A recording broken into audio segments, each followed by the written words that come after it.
বিসমিল্লাহির রহমানির রহিম। CE311 এর তৃতীয় ক্লাসে তোমাদেরকে স্বাগত। আজকের ক্লাসে আমরা ইনফ্লুয়েন্স লাইন আকার, বিমের ইনফ্লুয়েন্স আকার একটা বহুল ব্যবহৃত একটা ওয়ে শিখব। আমরা গত দুইটা ক্লাসে আমরা যে ইনফ্লুয়েন্স লাইন ড্র করা শিখেছি সেটা ছিল সিম্পল বিম। আজকে আমরা সিম্পল বিমের ক্ষেত্র আরও কীভাবে সহজভাবে ইনফ্লুয়েন্স লাইন ড্র করা যায় সেটা আমরা শিখব। কিন্তু এই শেখার আগে আমাদের গত দুইটা ক্লাসের একটু ওভারভিউ দিতে যাচ্ছি আজকের ক্লাসের সুবিধার্থে। দেখো, এখন পর্যন্ত আমরা যেই রিয়েকশানের ব্যাপারে শিখেছি,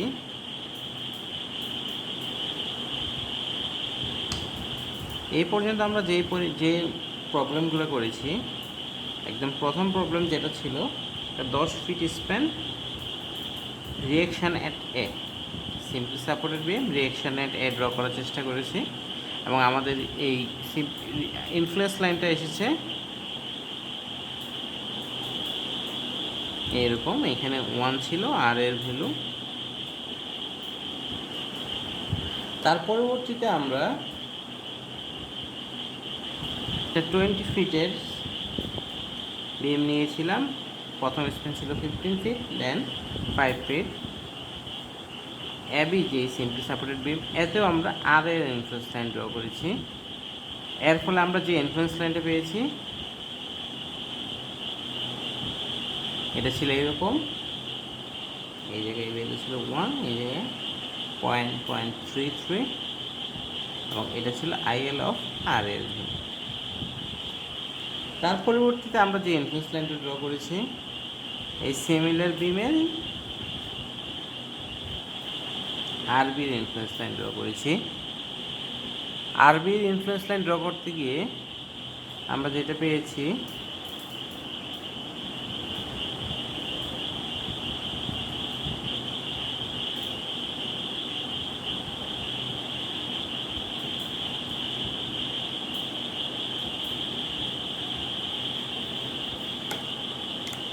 এই তিনটা চিত্র একত্রে ড্র করার একটা সুবিধাটা দেখো, আমরা যেটা বোঝানোর চেষ্টা করতেছি। এইখানে দেখো আর এর ইনফ্লুয়েন্স লাইন, এই পয়েন্টের ইনফ্লুয়েন্স লাইন, এই পয়েন্টের ইনফ্লুয়েন্স লাইন, অর্থাৎ এই পয়েন্টের অর্ডিনেট কত হবে। আমরা যে পয়েন্ট শুধু সাপোর্ট সেকশনের কথা চিন্তা করি আজকে। সো এই পয়েন্টের অর্ডিনেট, এখানে রিয়েকশন কত হবে, আমাদের ইনফ্লুয়েন্স লাইনে অবশ্যই 1 কিপ লোড প্লেস করতে হবে। সো 1 কিপ লোড প্লেস করলে দেখো, খেয়াল করো, এই জায়গায় যদি এ পয়েন্টে যদি 1 কিপ লোড প্লেস করি তাহলে এ পয়েন্টের রিয়েকশন কত হবে বলো তো? 1, তাই না? আমরা চিন্তা করি, আমরা অনেক বড় একটা বিম নিলাম বা অনেক হাজারটা সাপোর্ট দিলাম, অনেক স্ট্রং একটা বিম তৈরি করলাম এবং ভাবলাম যে ঠিক আছে, আমাদের আমরা একজন আমাদের 500 কেজি ক্যারি করতে হবে। সো আমরা এই বিমটা ডিজাইন করলাম এবং যখন এটা ডিজাইন করলাম ধরে নিলাম যে আমাদের যেহেতু 500 কেজি, চারটা সাপোর্ট আছে, আমাদের 300 কেজি করে, এবং প্রত্যেকটা সাপোর্ট আমাদের কত পায়, 500 হলে 125 কেজি করে ক্যারি করতে পারে। ওকে, আমরা স্ট্রাকচার ডিজাইন করে ফেললাম 500 কেজির জন্য, চারটা সাপোর্ট 125 কেজি। এখন যদি চিন্তা করো, আমরা যদি 500 কেজি এইটা যদি এই পয়েন্টে অ্যাপ্লাই করে ফেলি, তাহলে কি আমাদের বাকি সাপোর্টগুলোতে ফোর্স যাবে না। কারণ সে যখন সরাসরি এই সাপোর্ট সেকশনে কাজ করতে ফোর্স আসবে, তখন সে কী করবে, বিমে যাওয়ার চেয়ে কি তাকে যেহেতু এখানে সে ডিফ্লেক্ট হতে দিচ্ছে না, সো পুরোটা লোডে কী নেবে, সাপোর্ট নেবে। সো এইখানে 500 কেজি লোড চলে আসবে এবং আমাদের যদি এই সাপোর্ট সেকশনটা 500 কেজি লোড নিতে না পারে তাহলে স্ট্রাকচারটা ফেল করবে। সো আমরা যদি খেয়াল করি যে আমরা 125 কেজির সাপোর্ট সেকশন নিয়েছি, তাহলে আমাদের এমন একটা পজিশনে দিতে হবে যাতে কি সবগুলা সাপোর্টে 125 কেজি লোড আসে। আচ্ছা, আমরা মেইন কথা হচ্ছে আমরা বুঝতে পারলাম কি, যেই পয়েন্টে সাপোর্ট সেকশনে যদি ফোর্স ক্রিয়েট করে তাহলে ওই সাপোর্টের রিয়াকশন সেম হবে। এবং এই তিনটে প্রবলেম যেগুলো আগে আমরা করেছি, এই তিনটা প্রবলেম দেখে খেয়াল করা যাচ্ছে যেহেতু আর এর ইনফ্লুয়েন্স লাইন এ পয়েন্টে অর্ডিনেট হচ্ছে কত 1, কারণ কি এ পয়েন্টে যদি 1 কিপ দেয় সাপোর্টের পুরোটাই রিয়েকশন দেবে, সো বিমের অন্য জায়গায় কোনো ফোর্স যাচ্ছে না, তাই না? তখন দেখছো বি বি ওকে।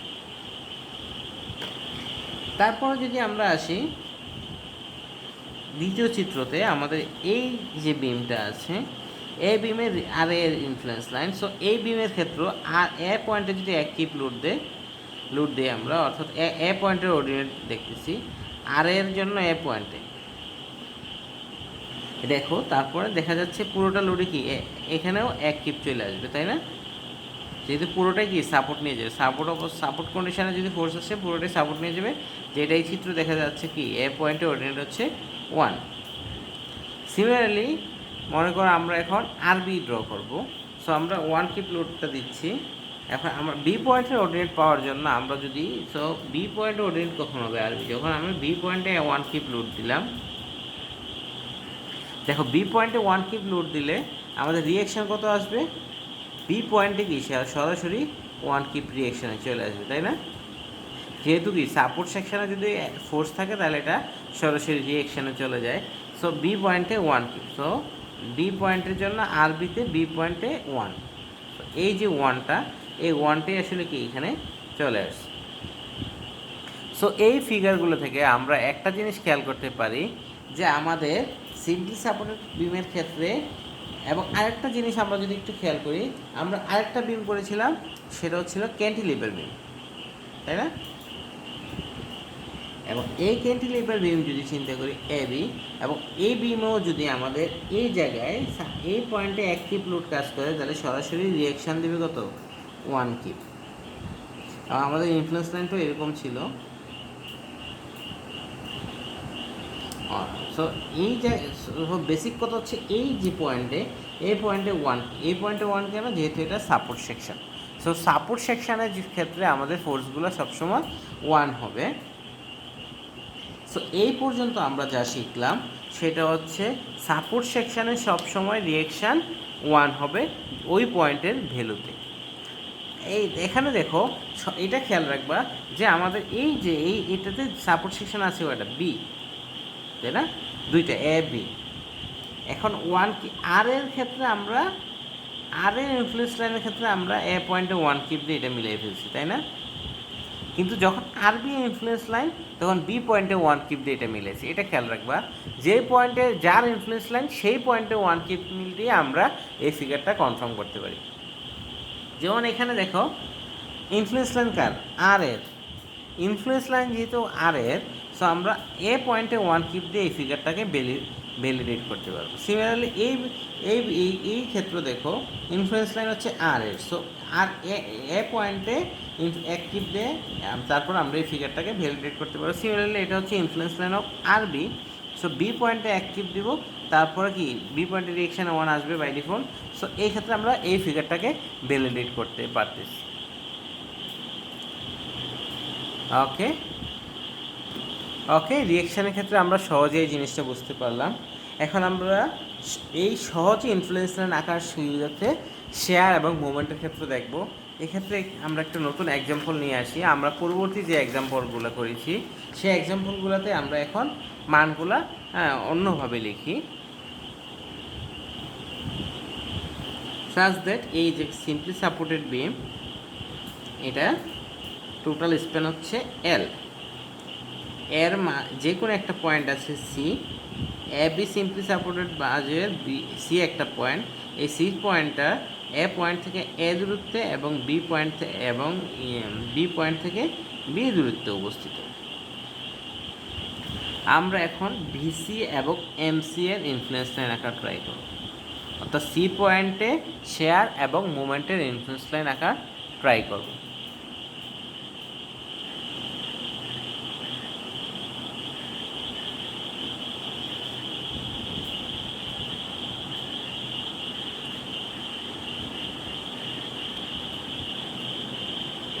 সো আমরা এই যে সিম্পলি সাপোর্টেড বিম টোটাল লেন্থ হচ্ছে স্প্যান হচ্ছে এল এবং মাঝখানে একটা পয়েন্ট আছে সি, যেটা লেফট সাপোর্ট থেকে অর্থাৎ এ পয়েন্ট থেকে এ দূরত্ব এবং বি পয়েন্ট থেকে বি দূরত্ব অবস্থিত। সো এই পয়েন্টে আমরা এই যে সি পয়েন্ট, এই সি পয়েন্টে আমরা শেয়ার অর্থাৎ ভিসি এবং মুভমেন্ট এট সি অর্থাৎ এমসি ড্র করার চেষ্টা করব। সো আমরা অ্যাজ ইউজুয়াল পূর্ববর্তী অঙ্ক করেছি, আমরা clockwise positive M B equal 0 অর্থাৎ বি পয়েন্টে যেহেতু hinge support clockwise positive, so সেই ক্ষেত্রে আমরা লিখতে পারি আর এ ইন্টু এল মাইনাস, সেক্ষেত্রে আমাদের ওয়ান কিপটা যদি এক্স দূরত্বে হয়ে থাকে minus 1 into L minus x equal 0 অর্থাৎ R equal L minus x by L অর্থাৎ 1 minus x by L. So আমরা আর এর ভ্যালু পেয়ে গেছি 1 মাইনাস এক্স বাই এল। এখন দেখো আমরা যদি শেয়ারের ইনফ্লুয়েন্স লাইন রাখি, আমাদের প্রথম শর্ত শেয়ারের ক্ষেত্রে আমাদের দুইটা ইকুয়েশন করতে হবে, সি এর জাস্ট লেফট অথবা সি এর অ্যান্ড সি এর just right. So if x equal 0 to a অর্থাৎ এক্সের মান যদি 0 থেকে এ এর ভিতর হয়, দেন সি পয়েন্টে শেয়ার কী হবে বলো? এক্সের ভ্যালু যদি 0 থেকে 1 এর ভিতর হয়, সেক্ষেত্রে সি পয়েন্টের শেয়ারটা হবে আর এ মাইনাস 1 অর্থাৎ এক্সটা যদি এ পয়েন্টের সি পয়েন্টের আগে থাকে, 0 থেকে এ অর্থ সি পয়েন্টের আগে থাকে, তাহলে এক্সের ভ্যালু হবে তাহলে এক্স সেক্ষেত্রে BC equal R A minus 1। So আমরা জানি R equal to 1 minus x by L minus 1 অর্থাৎ মাইনাস এক্স বাই এল। এই যে মাইনাস এক্স বাই এল ইকুয়েশনটা আসলো, এটা কতটুকু কোন পয়েন্ট পর্যন্ত সত্য? এই পয়েন্টটা হচ্ছে সি পয়েন্ট পর্যন্ত সত্য, তাই না? এই ইকুয়েশনটা হচ্ছে আপ টু পয়েন্ট সি অর্থাৎ 0 টু এ, এই পয়েন্ট পর্যন্ত এই সূত্রটা সত্য। সো আমরা যদি বলি ইফ, সো এই ইকুয়েশনে যদি এক্স ইকুয়াল এ বসাই দেই, এক্স ইকুয়াল টু এ যদি বসাই, তাহলে আমরা কি সি পয়েন্টের জাস্ট লেফটে ভ্যালু পাবো, তাহলে এবং এই মানটা আসবে মাইনাস এক্স ইকুয়াল টু এ দিলে মাইনাস এ বাই এল অর্থাৎ এক্স ইকুয়াল টু এ অর্থাৎ এই পয়েন্টে সি পয়েন্টের জাস্ট লেফটে শেয়ারের ভ্যালু হচ্ছে minus A by L. So a by এলকে আমরা একটু ভদ্রভাবে রাখতে পারি মাইনাস এ। আরেকটা জিনিস দেখো, L equal to a plus B, যেহেতু টোটাল সামেশন হচ্ছে a plus b total span, so L, so আমরা বিসি লিখতে পারি minus A by A plus b. আরেকটু খেয়াল করো, যদি x equal to A to b হয় অর্থাৎ এক্স যদি ওয়ান কিপ যে লোডটা সেটা যদি ওই পাশে চলে যায়, ডান পাশে চলে যায়, সেক্ষেত্রে আমাদের ভিসি ভ্যালু কত হবে? ওয়ান কিপ লোড যদি ডান পাশে চলে যায়, সেক্ষেত্রে বিসি লোড হবে সরাসরি আর এ অর্থাৎ 1 মাইনাস এক্স বাই এল। এখন যদি ডান পাশে চলে যায়, এক্সের মান কত হতে হবে? এ হইতে পারে, তাই না? সেক্ষেত্রে কি জাস্ট রাইটে সি পয়েন্টের জাস্ট রাইটেও কি এক্সের value A. So at C as just right of C x equal a, then BC equal 1 minus a by L অর্থাৎ L by L minus a, that is B by L. So BC equal B by L অর্থাৎ L equal a plus b। এটা দেখো, এখানে আমরা যদি এই দুটি equation খেয়াল করি, 1 নাম্বার ইকুয়েশন এবং 2 নাম্বার ইকুয়েশন, এটা 1 এবং এটা 2। 1 নাম্বার ইকুয়েশন এবং 2 নাম্বার ইকুয়েশন যদি আমরা খেয়াল করি, তাহলে দেখা যাচ্ছে 1 নাম্বার ইকুয়েশনে ভ্যালু হচ্ছে নেগেটিভ সাইন, 2 নাম্বার ইকুয়েশনে হচ্ছে পজিটিভ সাইন। সো দেখো, এই যে আমরা শেয়ারের সি পয়েন্টে দুটো শেয়ারের ভ্যালু বের করে ফেলছি, একটা হচ্ছে লেফট সাইডে সি পয়েন্টের জাস্ট লেফট, সি পয়েন্টের জাস্ট লেফটের জন্য আমরা a to x equal to 0 to a এর ইকুয়েশন ইউজ করেছি, এবং সি পয়েন্টের জাস্ট রাইটের জন্য X equal to A to B এর ইকুয়েশন, এইখানে হচ্ছে এক্স ইকুয়াল এ, তাই না? তাহলে X equal to A to B এর ইকুয়েশন ইউজ করছি, এবং আমরা যদি এই ভ্যালুটা যদি আমরা সি পয়েন্টের শেয়ার ডায়াগ্রাম আঁকার চেষ্টা করি, সো যখন সি পয়েন্টের জাস্ট লেফট সাইডে BC equal to minus A by A plus b, তো minus A by A plus B, এবং সি পয়েন্টের জাস্ট রাইট সাইডে BC equal b by A plus b. এটা হচ্ছে রাইট সাইডের জন্য, এটা হচ্ছে লেফট সাইডের জন্য। সো এই ভ্যালুগুলো দিয়ে আমরা সি পয়েন্টের ইনফ্লুয়েন্স শেয়ারের ইনফ্লুয়েন্স লাইন দেখতে হবে, অর্থাৎ আইএল অফ ভিসি, সি পয়েন্টের শেয়ারের ইনফ্লুয়েন্স লাইন।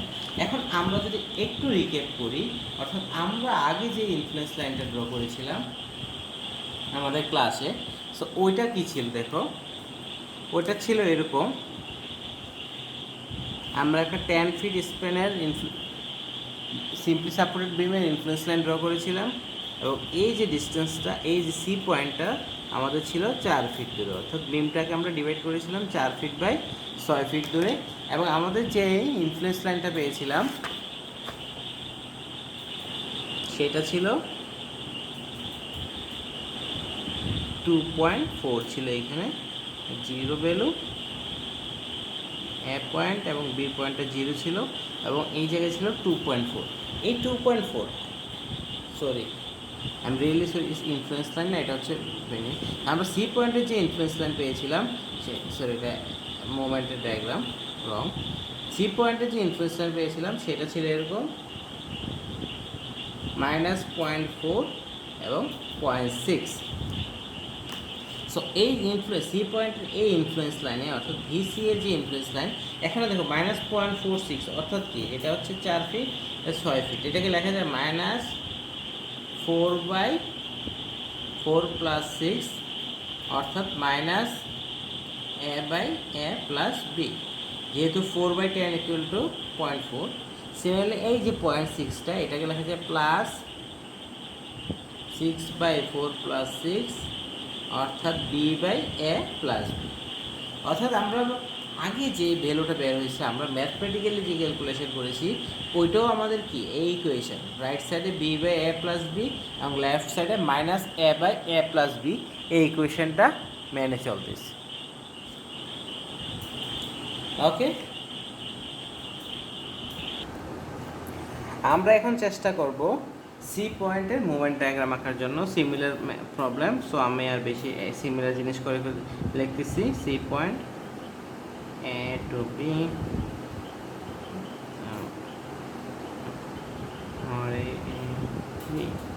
এবং আর ইকুয়াল অলরেডি আমরা জানি বি পয়েন্টের মুভমেন্ট নিয়ে, যেহেতু একই প্রবলেম y-x/l, আমরা একটু আগের প্রবলেমটা দেখলেই পারবো। এখন সি পয়েন্টে দেখো, সি পয়েন্টের মুভমেন্ট হচ্ছে আইদার লেফট সাইড অথবা রাইট সাইডে ফোর্সগুলো সমষ্টি। শেয়ারের ক্ষেত্রে আমাদের ঝামেলা হবে না। সো আমরা যদি সি পয়েন্টের ক্ষেত্রে লেফট সাইড অথবা রাইট সাইড থেকে সি পয়েন্টের মুভমেন্টের ভ্যালু ক্যালকুলেট করতে চাই, তাহলে সি পয়েন্টের লেফট সাইড অথবা রাইট সাইডের ফোর্সগুলো সমষ্টি নিব। সো ধরে নিয়ে আমরা x = 0 to a, then moment equal হবে mc ইকুয়াল হবে 0 to a। যদি হয়ে থাকে তাহলে এই যে 1 কিপটা, সেটা হচ্ছে উইদিন দিস পয়েন্ট আছে, এবং এই দূরত্ব হচ্ছে a এবং এই দূরত্ব হচ্ছে x। So mc will be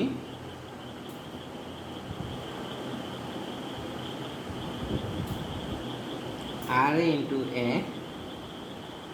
minus 1 into a minus x। So এই জায়গা থেকে আমরা বলতে পারি 1 minus x/l, আমরা r এর ভ্যালু বসিয়ে দিলাম, তারপর a minus 1 minus a/x। এখন দেখো সি পয়েন্টে x এর ভ্যালু কত, a। সো এট এই কোয়েশ্চেনটা হচ্ছে 0 to a এর জন্য সি পয়েন্টের মুভমেন্টের মান, কিন্তু আমরা যদি সি পয়েন্টের মুভমেন্টের মান বের করি, অর্থাৎ at x = a, then mc equal কত হবে, এই ইকুয়েশনে বসিয়ে দেব 1 minus x = a by l into a minus 1 into a minus a, that is this term will be 0. So mc equal l by l minus a into b minus 0. So the equation becomes l minus a, total length হচ্ছে l, তারপর যদি a বিয়োগ করে দিই থাকবে হচ্ছে b, l minus a equal to b by l into, sorry, this is a, into a. So ultimately থাকতেছে a b by L, অর্থাৎ a b by A plus B. অর্থাৎ সি পয়েন্টের মোমেন্ট ডায়াগ্রাম যদি আমরা draw করি, এই যে ভ্যালুটা এমসি হবে a b by A plus b. তো সি পয়েন্টে মোমেন্ট হবে a b by A plus b. এটাকে আমরা ভেরিফাই করার জন্য আমরা পূর্বে যে প্রবলেমটা করেছিলাম সেই প্রবলেমে যদি একটু খেয়াল করি, জাস্ট মাত্র আমি যে প্রবলেমটা এঁকেছি, যে এই কোয়েশনে আমরা যে অঙ্কটা আগে করেছি 4 ফিট এবং 6 ফিটের যে স্প্যানটা, সো এই ক্ষেত্রে সি পয়েন্টে মোমেন্টের ডায়াগ্রাম ছিল আমাদের এরকম 2.4 বাই 2.4, সরি। সো এখন দেখো এই 2.4কে আমরা লিখতে পারি 4 ইন্টু 6/4 প্লাস 6, অর্থাৎ 24/10 ইজ 2.4, অর্থাৎ a b by A plus B. So এই পর্যন্ত আমরা যা শিখলাম এর অর্থ হচ্ছে যে কোনো মোমেন্টকে আমরা a b by a, simply supported বিমের যে কোনো মোমেন্টকে a b by A plus b এর মাধ্যমে প্রকাশ করতে পারি। এবং শেয়ারের ক্ষেত্রে আমরা শিখলাম এটা হচ্ছে মোমেন্টের ক্ষেত্রে মোমেন্টটা হবে a b by A plus B, এবং শেয়ারের ক্ষেত্রে আমাদের যেটা পাইছি আমরা সি এ বি, এবং শেয়ারের ক্ষেত্রে উইদিন লিমিটের মধ্যে এই ভ্যালুটা ছিল কি minus A by A plus B, এই ভ্যালুটা ছিল B by A plus B. So এই অংশগুলো জানার পরে চলো আমরা আমাদের একটা নতুন টপিকে চলে যাই, সেটা হচ্ছে মুলার ব্রেসলো প্রিন্সিপাল।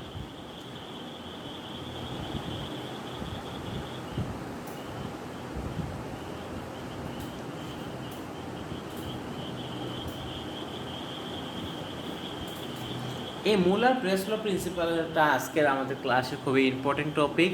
এটা দিয়ে আমরা অনেক অঙ্ক করতে পারবো এবং পরীক্ষার সময় আমাদের হোপফুলি 1 থেকে 1.5 সেট আসতে পারে এই মুলার ব্রেসলো প্রিন্সিপাল থেকে। হোপফুলি 1 সেট আসবে, তোমাদের হয়তো অ্যান্সার করতে হবে 1 সেট। সো এই ক্ষেত্রে আমাদের এই মুলার ব্রেসলো প্রিন্সিপালটা খুবই ইম্পর্টেন্ট, এবং এই মুলার ব্রেসলো প্রিন্সিপাল যদি আঁকি বুঝতে পারি, তাহলে আমাদের ইনফ্লুয়েন্স লাইন আঁকা অনেক সহজ হয়ে যাবে। সো আমরা মুলার ব্রেসলো প্রিন্সিপাল, সো এই দেখো এই প্রিন্সিপালটা হচ্ছে আমাদের একজনের নাম অনুসারে মুলার ব্রেসলো। সো তার সম্বন্ধে যদি আমরা জানতে চাই, তারপরে উনি 1886 ইয়ারে 1886-এ ওনার পুরো নাম হচ্ছে হেনরিচ মুলার ব্রেসলো।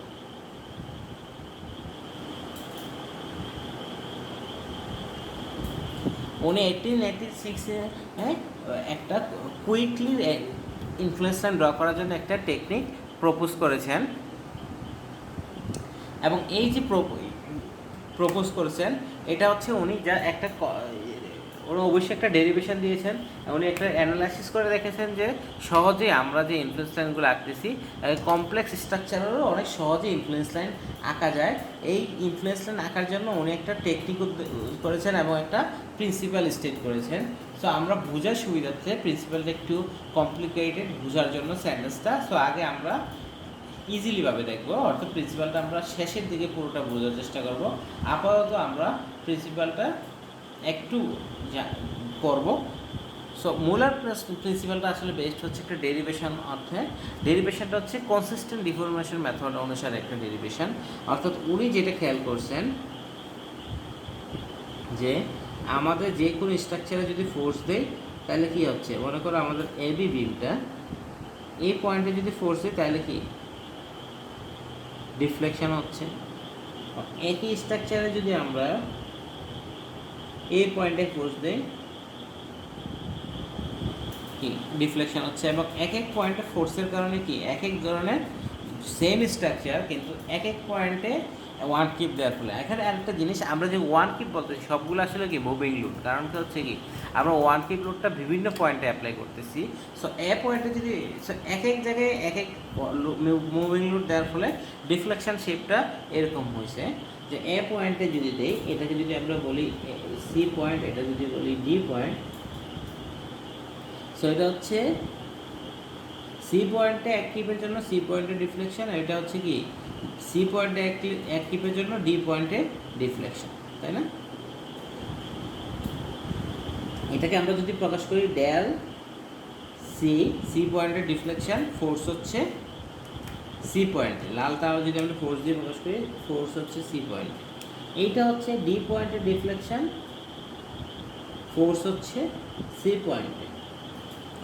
আবার এইটা হচ্ছে যেহেতু এখানে ফোর্স, এটা হচ্ছে সি পয়েন্টের ডিফ্লেকশন, এটা হচ্ছে ডি পয়েন্টের ডিফ্লেকশন, এবং ফোর্সটা হচ্ছে এখানে ডি পয়েন্টে, ডি পয়েন্ট। সো আমরা ফোর্স এবং ডিফ্লেকশনের একটা রিলেশন দেখতে পারলাম। প্রথম চিত্রে যদি সি পয়েন্টে ফোর্স থাকে তাহলে সি পয়েন্টের ডিফ্লেকশন হবে ডেল সি সি, এবং ডি পয়েন্টের ডিফ্লেকশন হবে ডেল ডিসি, অর্থাৎ ডি পয়েন্টের ডিফ্লেকশন এবং সি। প্রথমে থাকবে পয়েন্টের নাম, তারপরে থাকবে যে পয়েন্টের লুপ। মুলার প্রশ্ন দেখলো যে যদি সিম্পলি সাপোর্টেড বিম থাকে এবং বিমটা ইউনিফর্ম হয়ে থাকে, তারপরে সেক্ষেত্রে এই যে সি পয়েন্টে ফোর্স দেওয়ার ফলে ডি পয়েন্টের যে ডিফ্লেকশন এবং ডি পয়েন্টে ফোর্স দেওয়ার ফলে সি পয়েন্টের যে ডিফ্লেকশন, এটা হচ্ছে একটা কনসিস্টেন্ট ডিফরমেশন মেথড, অর্থাৎ একটার সাথে আরেকটার রিলেশন মেনে চলে, এবং এই মেথডটা হচ্ছে তোমাদের আলাদাভাবে পড়ানো হবে। সো এই যে রিলেশনটা, এই রিলেশন থেকে মুলার ব্রেসলো যেটা বললেন যে আমাদের ইনফ্লুয়েন্স লাইন আঁকাটা সহজ করে দিলেন। উনি বললেন এই প্রিন্সিপালের উপর বেস করে উনি যেটা বললেন, যেমন আমরা শুরু থেকেই এ বি এর রিয়েকশন আঁকছি, ড্র করার চেষ্টা করছি, এবং এই ভ্যালুটা ছিল এ বি এর যে ইনফ্লুয়েন্স লাইনটা এটা ছিল 1। আমি এখন মুলার ব্রেসলো প্রিন্সিপালটা তোমাদেরকে একটু বলতেছি, তোমরা বোঝার চেষ্টা করো, এবং না বুঝতে পারলে আমরা উদাহরণ শেষে আবার জিনিসটা অনেক ক্লিয়ার হয়ে যাব। আমরা একটু the ordinate value of an influence line for any function, the ordinate value of an influence line for any function এক্ষেত্রে RA on any structure is proportional to the ordinates of the deflected shape that is obtained by removing the restraint corresponding to the function from the structure and introducing a force that causes a unit displacement in the positive direction. আমি যদি একটু লিখি তোমাদের সহজ হবে, the ordinate value of an influence line,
corresponding to the function from the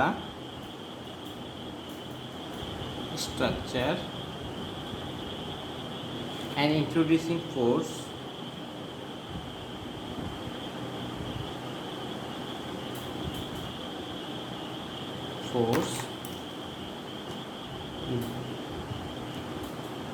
that causes a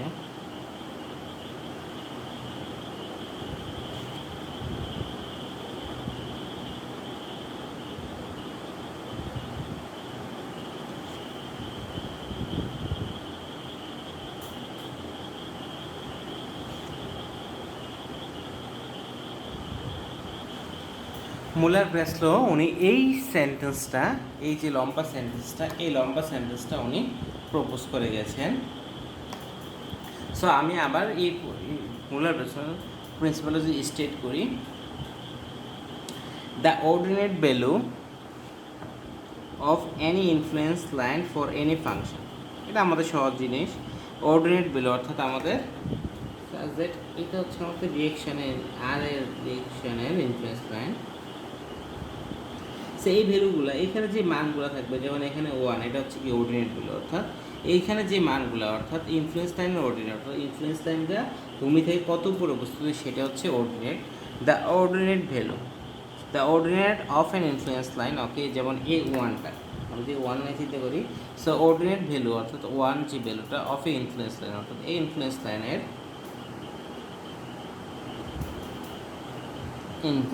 line for any function, এই ক্ষেত্রে ফাংশনটা হচ্ছে R A. The ordinate value of an influence line for any function, যেমন R A ফাংশনের ordinate value on any structure, এই স্ট্রাকচারটা হচ্ছে এই বিমে, is proportional to the ordinate deflected shape that is obtained. এই যে এই অর্ডিনেট ভ্যালুটা আমরা কীভাবে পাবো, অর্থাৎ আমাদের এই আর এ ফাংশানের ইনফ্লুয়েন্স লাইনের এ পয়েন্টে আমরা অর্ডিনেট পেয়েছি কত 1, যে এই 1টা বা এই যে বিভিন্ন পয়েন্টে বিভিন্ন ভ্যালুগুলো, এই ভ্যালুগুলো আমরা কীভাবে পাবো। ওনার এখানেই কথা, ওনার সূত্র শুরু হয়েছে এখান থেকে, is structure is of any function is proportional to, সমানুপাতিক to the ordinate of the deflected shape, অর্থাৎ এটা হচ্ছে কি একটা বিমকে ডিফ্লেক্ট করলে যে শেপ আসবে সেই শেপের সমানুপাতিক। এখন হচ্ছে ডিফ্লেক্টেড যে শেপটা পাবো সেই দেখো এই বিমটা এই অবস্থা ছিল, ইনফ্লুয়েন্স লাইনটা এই অবস্থা। এখন মুলার বলতেছে এটা একটা ডিফ্লেক্টেড শেপের সমানুপাতিক। এই ডিফ্লেক্টেড শেপটা কীভাবে পাবো, মুলার যেটা বললো, সে বললো যে যেহেতু তুমি তোমার ফাংশনটা হচ্ছে আর এর যেহেতু ফাংশন, তুমি এই সাপোর্টটাকে যেহেতু রিয়েকশান এতে রিয়েকশানটাকে এদের সাপোর্ট, অর্থাৎ এই আর এটা যে সাপোর্টটা দিচ্ছে অর্থাৎ বিমটাকে ধরে রাখতেছে, তুমি সাপোর্টটা সরাই ফেলো, অর্থাৎ আর এ 0 করে আর এ সরাই ফেলো, আর এ থাকবে না। তাহলে বিমের অবস্থা কী হবে বলো তো, যেহেতু আর এর ইনফ্লুয়েন্স রাখতে বলছি, মোলার বলতেছে আর এ থাকবে না, যেটা এখানে অংশে লেখা আছে, তো আর এ থাকবে না, আসলে বিমের অবস্থা হচ্ছে কি এই। এবং তারপরে বলতেছে সেই সাপোর্টটা সরাই ফেলো, এবং সরানোর পরে তাকে ইউনিট ডিসপ্লেসমেন্ট ও পজিটিভ ডিরেকশন, রিয়েকশন পজিটিভ কোথায় উপরের দিকে, পজিটিভ ডিরেকশনে যদি তাকে ধাক্কা দেয় অর্থাৎ ডিসপ্লেসমেন্ট দেয় 1 ইউনিট ডিসপ্লেসমেন্ট দেয়, তাহলে তার শেপটা হবে কি এরকম না স্বাভাবিক। এখানে হিংস তো এখানে এই বিমটাকে যদি এই দিক দিয়ে ধাক্কা দেয় অর্থাৎ তাকে পজিটিভ ডিরেকশনে ফোর্স দেয়, তাহলে ডিফ্লেক্টেড শেপ হবে এই। মুলার এইটাই বলতেছে যে আমাদের এই ইনফ্লুয়েন্স লাইনটা পাইতে হলে, অর্থাৎ এই পাশের যে ইনফ্লুয়েন্স লাইনটা, এই ইনফ্লুয়েন্স লাইনটা পাইতে হলে আমাদের কি করতে হবে, এখানে যার ইনফ্লুয়েন্স লাইন পাচ্ছি অর্থাৎ আর এটাকে সরাই ফেলতে হবে এবং এটার পজিটিভ ডিরেকশনে একটা ফোর্স দিতে পারবে।